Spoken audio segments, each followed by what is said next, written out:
Ильфат Абдуллин садақ атудан Азия кубогының күміс жүлдегері атанды. Қазақстан құрамасының спортшысы Оңтүстік Кореяның Сувон қаласында өтіп жатқан құрлық сайысында классикалық сында көзге түсті. Біздің жігіттер енді Париж Олимпиадасына дайындалады, ал қыздар Түркияда өтетін соңғы іріктеу жарысына қатысады.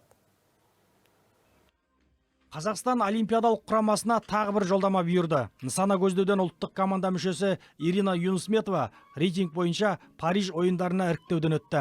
Қазақстан спортшысы 10 метрге тапанша атуда лицензияға ие болды. Жалпы отандық мергендер Франция астанасындағы кешенді сынға 6 жолдама ұтып алды. Бұрын соңды ел құрамасы мұндай көрсеткішке жеткен емес дейді команданың бас бапкері Ольга Давгун. Лицензия тағдыры Германияның Мюнхен қаласында шешілді. Ирина әлем кубогының барлық кезеңіне қатысып, бірнеше мәрте финалға шықты. Германиядағы сайыста ұлттық құрама сапынан Константин Малиновский тәуір нәтиже көрсетіп, 6-шы орынға табан тіреді.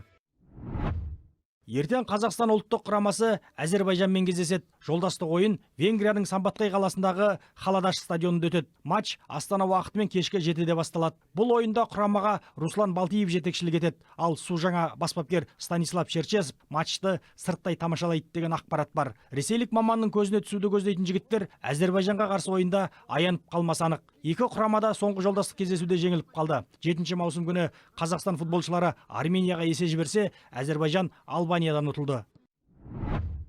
Алматыда тас жолдағы велоспорттан Азия чемпионаты жалғасып жатыр. Бүгін жарыс жолына жасөспірімдер шығып, топтық сында бәсекеге түсті. 112 шақырымдық сайыста 19 елден 54 велошабандоз қатысты. Қазақстан құрамасының спортшылары жүлдеге жақындай алған жоқ. Индонезиялық Джулиан Абиману Азия чемпионы атанса, күміс медальды Тайпей спортшысы ұтып алды. Қола Таиланд өкіліне бұйырды. Жастар арасындағы жарыста Біріккен Араб Әмірліктерінің велоспортшысы Жасим Әл-Али Саиф Абдулла жеңіске жетті. Жалпы жүлде бойынша Қазақстан құрамасы топ бастап келеді. Құрлық біріншілігінде біздің спортшылар 5 алтын, 2 күміс, 3 қола медаль еншіледі. Азия чемпионаты 12 маусымда аяқталады.